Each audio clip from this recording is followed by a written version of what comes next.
Assalamualaikum warahmatullahi wabarakatuh. Shalom, Om Swastiastu, Namo Buddhaya, salam kebajikan untuk kita semua. Selamat pagi dan selamat datang di acara talk show untuk Festival Pengabdian dan Pemberdayaan Masyarakat Universitas Indonesia 2024. Puji syukur marilah kita panjatkan pada Tuhan Yang Maha Esa karena atas izinnya kita dapat menghadiri gelar bicara pada hari ini. Perkenalkan, saya Naura, mahasiswi FIB Program Angkatan 2023 yang akan memandu acara hari ini. Gelar bicara pagi ini disponsori dan disupport oleh Bakti BCA, Komunitas Pengusaha Tangan di Atas, Rumah Cinwa, Wings Food, Sanggar Budi Rahayu, Ayodhya Pala, Karawitan Jawa, Sekar Widya Makara Universitas Indonesia, Wayang Sinema, Sanggar Pancelaras, dan Tangan Emas Production. Kami, seluruh panitia PPM UI 2024, berterima kasih kepada para sponsor dan semua pihak yang telah membantu mensukseskan acara pengabdian dan pemberdayaan masyarakat UI 2024. Langsung saja kita masuk ke mata acara utama kita, yaitu sesi diskusi hasil pengabdian dan pemberdayaan masyarakat tim Pengmas UI 2024. Gelar bicara hari ini dengan topik kesetaraan gender untuk semua langkah menuju pemberdayaan yang lebih inklusif akan dipandu oleh Bapak Dr. Budi Hartono, SSI MKM dari Fakultas Kesehatan Masyarakat sebagai moderator, juga dengan narasumber-narasumbernya yang tentu ahli dalam bidangnya masing-masing, yaitu Ibu Sriona SKPMN PhD dari Fakultas Ilmu Keperawatan dan juga Dr. Ardiana Kusmaningrum SPMK dari Fakultas Kedokteran. Forum diskusi selanjutnya akan dipandu oleh moderator kita. Kepada moderator kami persilahkan. Oke, baik, terima kasih panitia ya. Jadi alhamdulillah pagi ini kita kembali dalam acara masih rangkaian Festival Pengabdian Masyarakat Universitas Indonesia, dan untuk itu sebelum kita mulai talk show-nya saya izin membuka dulu. Bismillahirrahmanirrahim. Assalamualaikum warahmatullahi wabarakatuh. Selamat pagi. Mudah-mudahan kita semua selalu sehat walafiat ya. Untuk pagi ini kita akan bersama-sama dengan narasumber, yaitu masih dosen dari Universitas Indonesia yang luar biasa dan juga tetap komitmen dan konsisten dalam mengembangkan salah satu program dari Tridharma Perguruan Tinggi, yaitu pengabdian kepada masyarakat. Untuk itu langsung saja kami hadirkan yang pertama adalah Ibu Sriona SKP MPN PhD untuk hadir ya. Dan juga yang kedua kami mohon kesediaan Ibu Dr. Ardiana Kusmaningrum, spesialis mikrobiologi klinik ya, untuk hadir bersama kami juga. Terima kasih. Ya, jadi kita ini masih lanjut terkait dengan kesetaraan gender untuk semua ya. Nah, itu topik utama kita, dan mudah-mudahan nanti kayaknya sih memang waktunya nggak cukup ya, tapi mau nggak mau kita selesaikan gitu ya, karena kita cuma dikasih waktu 1 jam, jadi masing-masing kurang lebih nanti setengah jam gitu ya untuk sharing gitu, buat supaya nanti kita semua bisa mendapatkan insight terkait dengan apa yang Ibu lakukan gitu ya, dan juga kaitan dengan sebenarnya di daerah itu ternyata mungkin juga tidak seperti apa yang kita baca di literatur maupun juga yang kita lihat di televisi gitu ya. Jadi masih perlulah gitu ya dilakukan pengembangan. Oke, mungkin yang pertama sesuai urutan ya, kami mohon kesediaan Ibu Sriona dulu untuk memberikan insight buat para hadirin terkait dengan apa yang sudah Ibu lakukan di kegiatan Pengmasnya. Silakan Ibu. Baik, terima kasih Prof. Budi.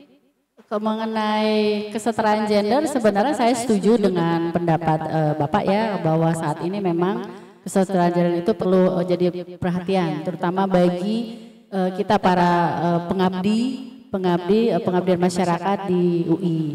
Salah satu bukti konkret yang mungkin bisa saya sampaikan di sini adalah kegiatan kami sebelumnya di Lombok tahun lalu.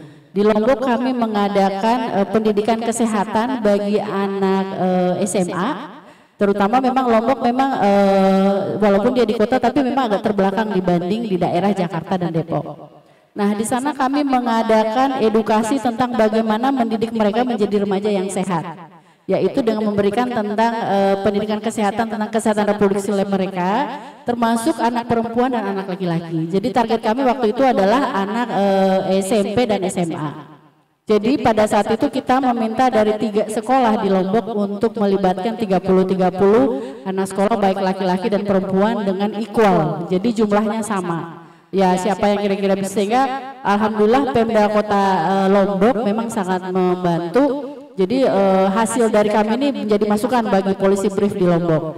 Dengan didampingi oleh para kepala sekolah, waktu itu lebih dari 3 sekolah yang terlibat. Hampir sekitar 100 siswa-siswi kami libatkan selama seharian. Kami mendrill mereka tentang kesehatan reproduksi remaja, perubahan dari anak SMP ke SMA, termasuk perubahan fisik bagi anak perempuan, dan juga perubahan menjadi remaja dewasa bagi laki-laki. Dan memang topiknya ini sangat menarik gitu, karena mereka memang mungkin terpapar ekspos di internet, di media sosial, tapi tidak pernah dapat informasi lebih lanjut dari kita. Sehingga memang kesetaraan jadi terlihat sekali nih bagaimana kami bisa membuat mereka equal juga berpartisipasi aktif. Kemudian mereka semua bisa mendapat kesempatan untuk mendapatkan ilmu yang sama dari kami. Mungkin itu barangkali bukti yang pernah kami lakukan sebelumnya di daerah Lombok ya Pak ya. Barangkali itu dulu Pak. Ya, baik. Karena ini kan komplit ya, artinya SMP dan SMA gitu ya. Ya kalau nggak salah waktu itu kayaknya sih SMP kayaknya waktu SMP itu. ya. Ya.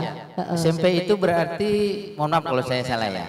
Itu remaja awal atau apa ya? Ya, remaja. Masuknya remaja ya. Remaja awal Remaja, menuju ya. dewasa. Perubahan transisi tubuhnya lagi pik-piknya Pak. Jadi dari anak-anak ke remaja. Betul, betul. Ya. Ya, jadi ya mungkin kan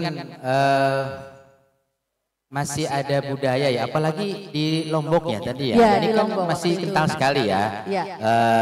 Adat dan budaya di Lombok itu agamisnya kuat sekali kalau saya tidak salah ya. Jadi memang ini ada gap kaitan dengan hal tabu ya untuk membicarakan ini. Tapi saya kira memang kalaupun kita tidak mulai memberikan apa namanya wawasan yang baik ya dengan cara-cara yang memang saya kira akademis gitu ya, itu agak sulit saya kira ya gitu. Nah, jadi selama Ibu melakukan ini, apa yang mungkin menjadi, sebenarnya kalau saya agak kurang suka menyebutnya masalah ya, mungkin agak apa yang menjadi tantangan lah gitu. Ada nggak Bu Sriona itu? Ada. Di Lombok itu budaya patriarkinya masih kental Pak. Jadi memang secara umum masyarakat lebih memprioritaskan anak laki-laki dibanding anak perempuan. Tetapi pada saat kami di sana sepertinya sih sudah pendidikan mereka sudah lebih baik Pak dibanding pendahulunya. Jadi memang anak laki-laki sudah sama dengan anak perempuan, memiliki kesempatan yang sama untuk sekolah formal. Tetapi kami bisa melihat pada saat interaksi Pak. Jadi di mana pada saat sesi diskusi, sesi kita membuat komunikasi komunikasi yang asertif, terlihat bahwa memang anak perempuan itu sepertinya kemampuan untuk berbicara, bernegosiasi lebih lemah dibanding anak laki-laki. Gitu ya, atau ya karena memang mau tidak mau di rumah mungkin ya itu terbentuk gitu ya. Sepertinya sih begitu. Jadi memang tugas kami di sini bagaimana membuat mereka mau berpartisipasi, bisa menyampaikan pendapat dengan bebas tanpa takut dihakimi, dihujati dan sebagainya. Jadi kami sampaikan bahwa mereka bebas berpendapat di dalam forum diskusi dan tidak ada pendapat yang salah dan benar. Kalaupun salah akan kita pelajari bersama, kalau sudah benar kita berikan reinforcement positif. Sehingga pada saat sesi baik yang laki-laki bisa menerima pendapat teman yang perempuan juga bisa didengarkan. Sehingga memang kita memperhatikan kesetaraan gender dan equal. Kemampuan mereka, outputnya juga seperti itu. Dan di akhir kita bisa lihat ternyata cerdas sebenarnya Pak. Cuman mereka itu tadi malu, kemudian takut salah. Jadi memang lebih pasif sebenarnya dibanding anak laki-laki. Iya. Terkait mungkin dengan mohon maaf kalau saya keliru tadi, ada yang SMA juga ada Bu Sriona? Kita tidak, waktu itu targetnya memang SMP. SMP ya. Ya, karena dengan asumsi bahwa jika kita mendidik SMP sebelum menuju dewasa, SMA sudah terbentuk kepribadiannya. Jadi agak sulit biasanya. Jadi SMP masih mencari jati diri. Dengan asumsi kita memberikan pengetahuan yang baik dan benar sehingga kedepannya mereka lebih baik pergaulannya. Jadi memang SMP. Kalau SMA ada dulu Pak kita, tapi di daerah Jakarta sama di SMA Master di Depok. Betul ya. Yang di situ Pak. Kalau yang Lombok ini kita mentarget SMP supaya mereka sudah memiliki bekal yang baik Pak. Betul. Ya. Jadi memang agak terlambat kalau kita ngomongin 1000 HPK, kemudian stunting, tanpa kita mengawali dari anak SMP gitu ya. Memang fokusnya yang putri ya, karena kaitan dengan Kespro ini. Nah, kalau di Lombok sendiri menurut Ibu terkait dengan pernikahan usia dini itu sempat nggak ibu bertanya atau mendapatkan masukan gitu? Betul, di Lombok itu pernikahan dini masih tinggi, terutama anak remaja. Jadi memang kita sempat bertemu dengan orang tua mereka juga. Jadi ada sesi dengan orang tua setengah hari, sesi dengan anaknya seharian. Jadi angka kehamilan dini juga tinggi, pernikahan dini juga tinggi. Sehingga nanti yang paling sering adalah nikah, ya itu tadi kecelakaan. Ya, jadi ini pendidikan yang kami berikan adalah bagaimana pergaulan mereka menjadi remaja sehat itu pergaulan anak laki-laki dan perempuan yang sehat, tidak menjurus ke arah yang negatif. Bagaimana mengatakan anak perempuan terutama mengatakan tidak jika anak laki-lakinya mengajak yang tidak benar, karena mereka malu. Sehingga dari segi budaya malu akhirnya terjadilah kehamilan. Nah ini yang kami ajarkan skillnya Pak di sini. Jadi ibu-ibu dan ada bapak juga yang datang, orang tua merasa terbantu karena anaknya lebih bisa menyampaikan pendapat. Minimal orang tua kan tidak bisa mengawasi 24 jam. Sehingga dengan adanya kesadaran diri dan kemampuan skill yang kita bangun, mampu berkomunikasi yang benar, minimal mereka terprotektif. Karena orang tua tidak bisa mengawal 24 jam, begitu kemarin Pak. Harapannya sih Pak orang tua. Ya memang kaitan dengan kita kan nggak bisa juga fokus dengan keilmuan kita ya. Ya betul. Artinya kita bicara Kespro ini juga mau tidak mau kita melihat peranan Lombok ini kan juga pertama ya. Wisatanya kan juga mulai berkembang ya, hampir bisa dikatakan nih kalau nggak Lombok Bali atau Bali Lombok kan gitu ya, karena betul berdekatan gitu ya ke sana. Nah jadi saya kira pengaruh budaya luar ini juga akan sangat kuat gitu ya. Nah sehingga memang sangat tepat sekali kalau memang kita dimulai dari remaja awal ini ya gitu SMP. Nah kemudian kalau dari pihak sekolah sendiri Bu Sriona ini apakah ada semacam atau Ibu membuat seperti duta-duta Kespro atau seperti meninggalkan PR lah atau komitmen dari mereka gitu untuk selalu mungkin melaksanakan kegiatan seperti ini gitu? Ya sebenarnya pada saat sesi kami melibatkan guru. Jadi ada 5 sekolah. Kami meminta bahwa biasanya 2 guru mewakili selama full sesi. Dan kami berikan handout kegiatan, jadi mereka bisa menduplikasi kegiatan di sekolah masing-masing. Karena harapannya sustainability ya Pak ya, jadi begitu kita selesai gurunya bisa berkelanjutan. Jadi itu memang gurunya kami panggil, jadi ikut sesi, karena kalau hanya baca bisa aja beda ya Pak ya. Jadi ikut baca, ikut dengar, ikut terlibat di kegiatan. Termasuk ada yang datang Pak kepala sekolahnya. Sampai menyempatkan diri ikut dan memang sangat minat, dan salah satu buku kami itu jadi referensi mereka untuk policy brief ke pemerintah pemerintah Lombok maksud saya. Jadi memang ada kontribusi secara tidak langsung untuk perbaikan kesehatan remaja di Lombok Pak. Itu yang kemarin output yang kami dapatkan Pak. Iya, saya kira menarik juga Bu, karena NTB kemudian sebelah agak ke timurnya itu ya NTT ya. Itu ini kan kalau musim kemarau juga punya masalah nih gitu ya, terkait dengan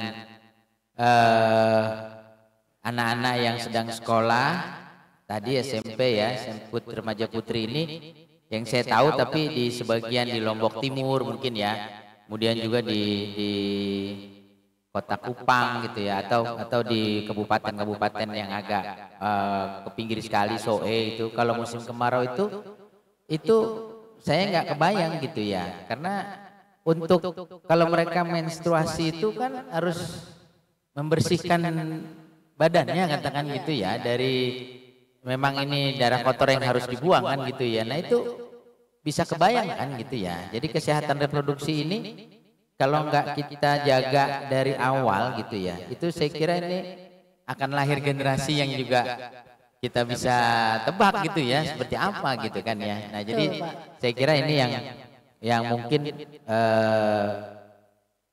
perlu diantisipasi juga mungkin Bu Sriona ya, terkait pengaruh musim gitu ya, atau sekarang ini kan sedang global warming juga nih gitu ya, karena saya kira itu sangat terkait juga lah ya gitu, kaitan dengan beban yang ditanggung oleh kaitan dengan kesetaraan gender saya kira gitu ya, karena beberapa budaya atau adat itu ya bisa jadi yang wanita justru yang bekerjanya lebih berat gitu ya dibanding dengan yang laki-laki gitu ya. Jadi bukan double burden lagi, bahkan multiple burden yang dialami oleh betul gitu ya, mulai dari remaja sampai nanti mereka menjadi wanita yang memang siap untuk berkeluarga kan gitu ya. Oke, berarti tadi selain dari pemerintah, dari swasta atau industri ada yang ikut? Kebetulan nggak ada Pak. Belum ada ya? Jadi kemarin itu kita fokus ke anak sekolah dan termasuk pihak sekolah. Jadi memang mungkin ke depannya barangkali ya Pak ya. Jadi untuk saat ini kita sih paling banyak dampak global yang dirasa remaja itu adalah internet sebenarnya Pak. Kalau untuk tempat kami kemarin di Lombok Timur, mereka masih bagus sih, akses fasilitas air masih bagus. Tapi yang jadi perhatian orang tua adalah internet Pak, yang memang banyak anak-anak yang mengakses pornografi, dan memang ini agak sulit dikontrol. Anak-anak juga adiktif dengan HP, sehingga kadang-kadang berdua dengan temannya, dan ini yang menjadi perhatian orang tua. Jadi kemarin kita memang sempat mengajarkan bagaimana mencari situs yang benar gitu Pak. Kalau pengen tahu perubahan diri, dengan kita berdiskusi, tapi untuk intensitasnya kan terbatas ya. Mereka juga malu nanya-nanya ke guru ya kan. Jadi ya akhirnya kita informasikan ke orang tuanya, dan juga kami berikan beberapa link website yang memang dari Depkes, dari WHO, yang memang link-link edukatif buat remaja. Daripada mereka searching ujung-ujungnya pornografi, jadi kita ajarkan ini yang benar, dan orang tua tidak akan melarang karena ini benar webnya. Mungkin di sekolah juga perlu diinikan juga ya, karena kan konseling guru BP ya, apa namanya sekarang? Guru BP Pak, guru BP ya. Sekarang BK ya. Sekarang BK. Zaman dulu saya masih BP gitu kan.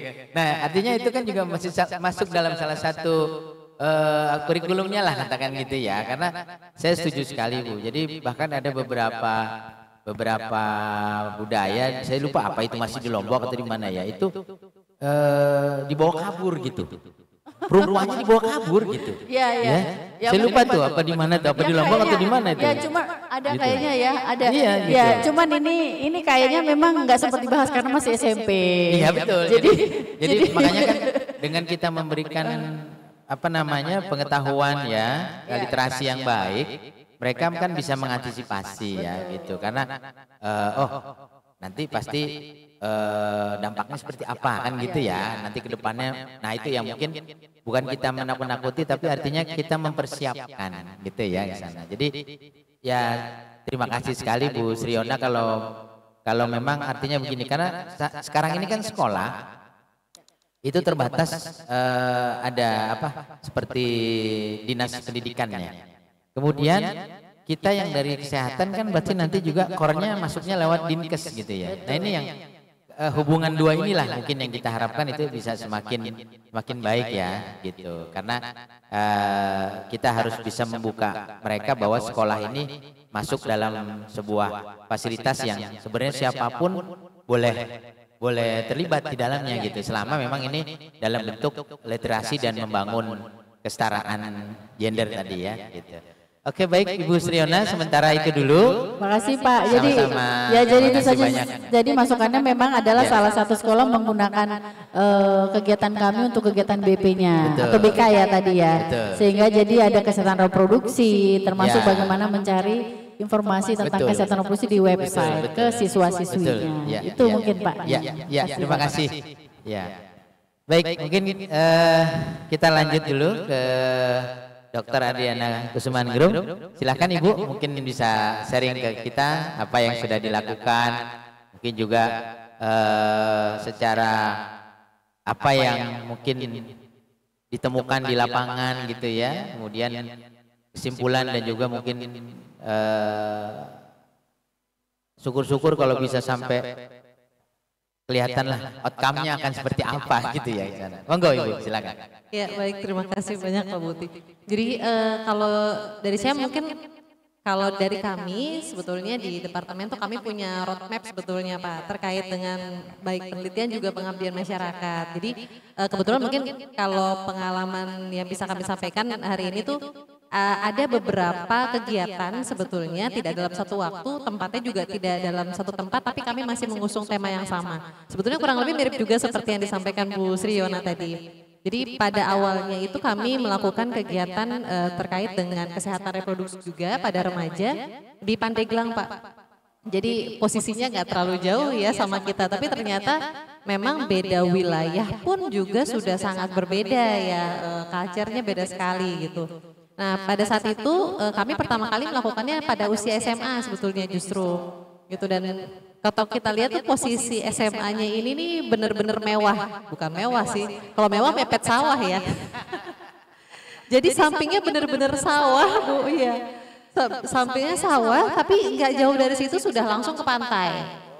Gitu. Jadi di awal-awal itu kami pada saat mau melakukan kegiatan Pengmas tuh sempat berdiskusi juga dengan baik pihak sekolah, terus dengan pemerintahan setempat gitu. Kira-kira bagaimana kondisi di sana gitu.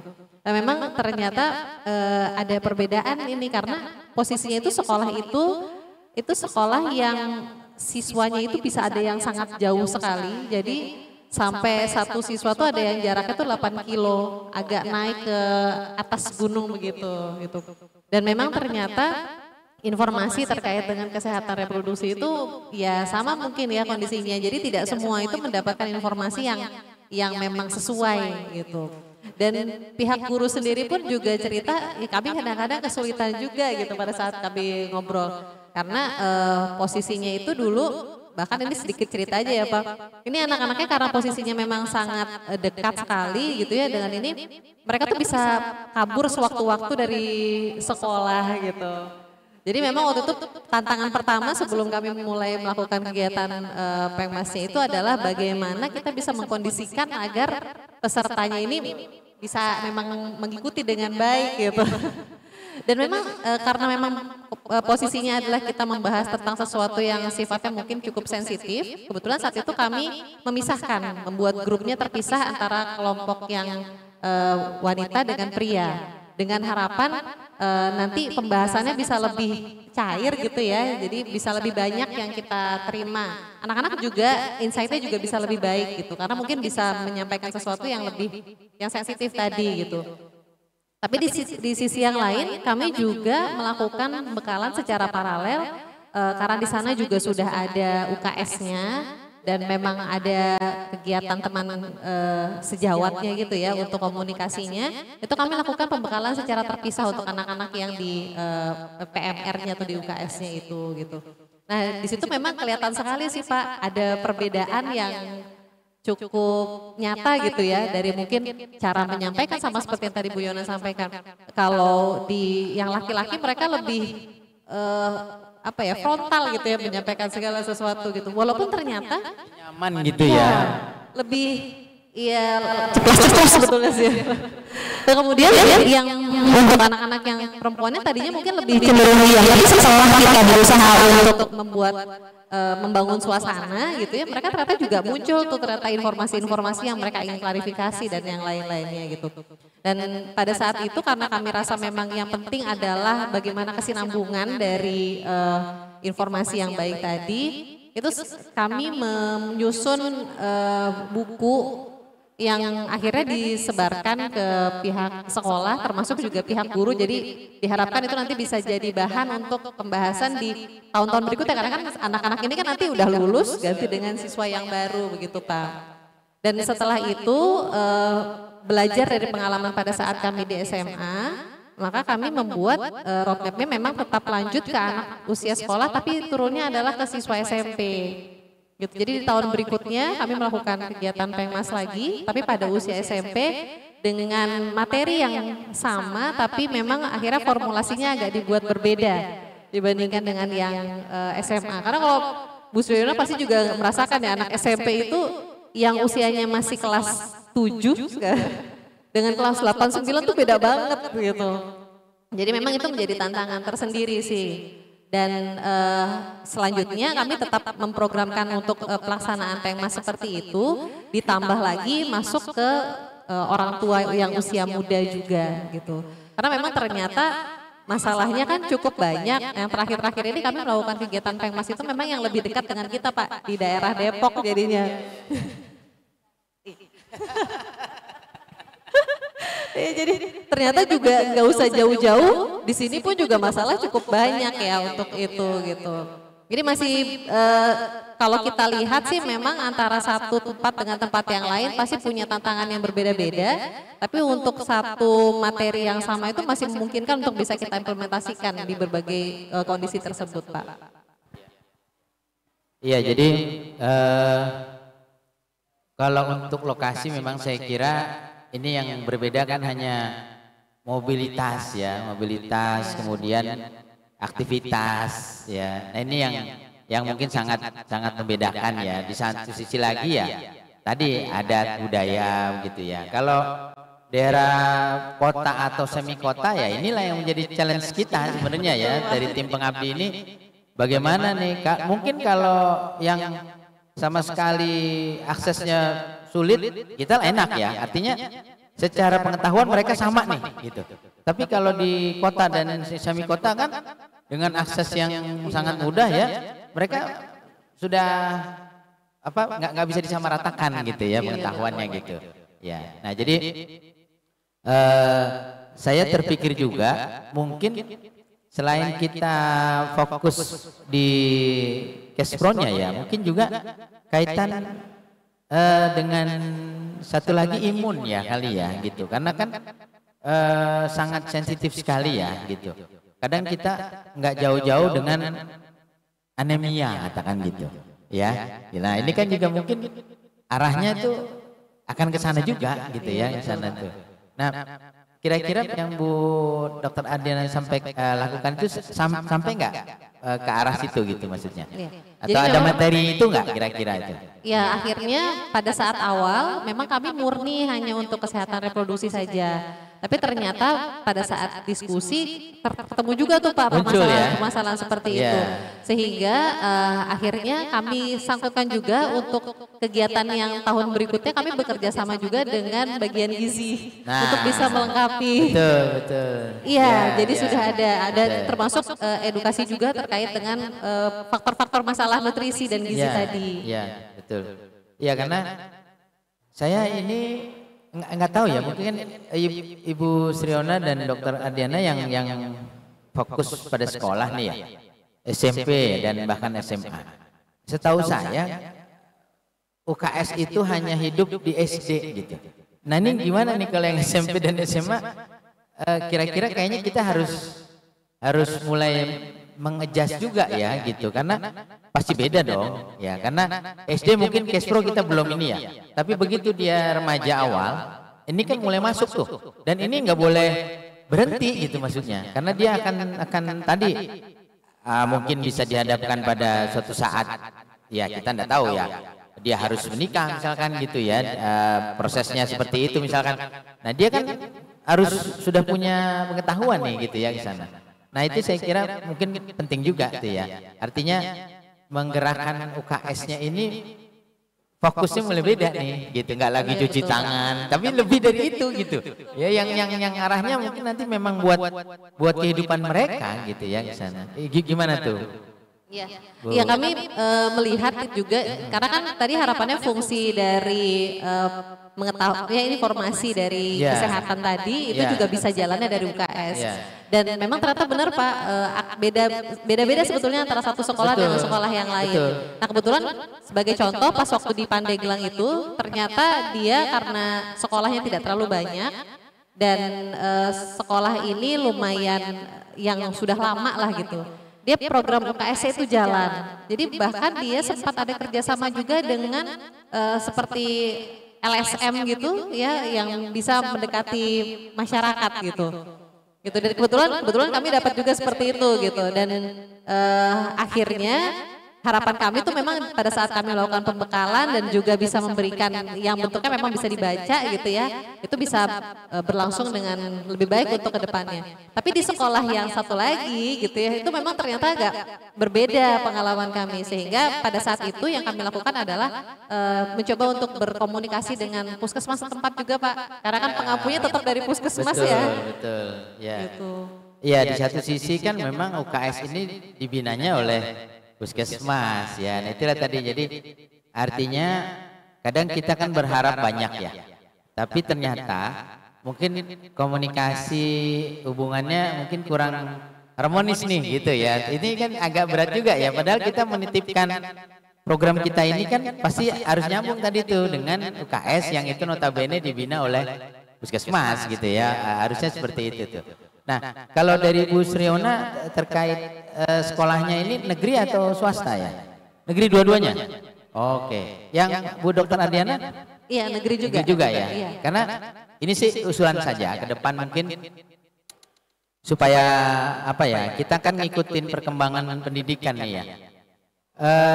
Saya nggak tahu sih ini, mungkin nanti ada perubahan lah yang lebih apa ya bahasanya, lebih merata gitu. Karena dengan sistem dengan sistem apa nih jarak gitu ya, apa sih istilahnya jarak ya atau apa itu menjadi sekarang orang mau ke negeri itu jadi susah kansnya karena nggak bisa bersaing gitu ya. Akhirnya apa? Swasta yang berkembang gitu. Nah jadi mungkin ke depan kita juga perlu melihat karena saya yakin pasti berbeda apa namanya nih keaktifan atau juga mungkin ya kehidupan di sekolah swasta kan pasti berbeda ya dengan di negeri gitu. Mungkin mereka juga by sistemnya ya itu mungkin diharapkan lebih ke inovasi atau apa gitu ya. Sedangkan negeri kan udah ikut aja aturan dari pemerintah gitu ya. Tapi kalau swasta mungkin dia punya moto tersendiri atau visi tersendiri yang mungkin berbeda dengan negeri. Saya kira ke depan perlu juga ya kita libatkan gitu. Karena kita mengkomparasi antara yang swasta dengan yang negeri gitu ya, bukan dari sisi sistemnya tapi artinya kehidupannya lah gitu, karena pasti berbeda itu. Nah mungkin juga gaya hidup ya, anak-anak sekarang kan berbeda dengan kita dulu ya gitu. Ya saya kira itu mungkin ke depan lah ya bisa kita itu. Oke baik, karena keterbatasan waktu juga kami mohon maaf jadi tidak bisa mengeksplor lebih jauh, tapi sekali lagi kami ucapkan banyak terima kasih pada Ibu Sriona yang luar biasa ini. Karena Pengmas itu jauh-jauh ke Lombok pasti duitnya kurang nih, gitu. Jadi tetap nih harus ada tambahan dari tim ya, gitu. Dan biasanya menggabungkan beberapa hibah ya untuk. Nah itu ya, jadi ada betul ya. Jadi ada apa namanya saling subsidi silang lah ya. Artinya kita sendiri memang berjuang untuk supaya bisa berdampingan gitu dan kita bisa mencapai wilayah yang memang perlu kita bantu gitu ya di sana. Demikian juga untuk Bu Dr. Ardiana, terima kasih banyak ya, mudah-mudahan apa yang sudah kita lakukan bisa bermanfaat di masyarakat dan juga yang terpenting sustainability-nya ya, kita bisa bermanfaat dan mereka mau juga untuk merubah mereka sendiri gitu ya ke sana. Oke baik, saya kira itu. Terima kasih banyak sekali lagi. Kami akhiri dengan ucapkan Alhamdulillahirobbilalamin. Terima kasih banyak. Selamat pagi. Assalamualaikum warahmatullahi wabarakatuh.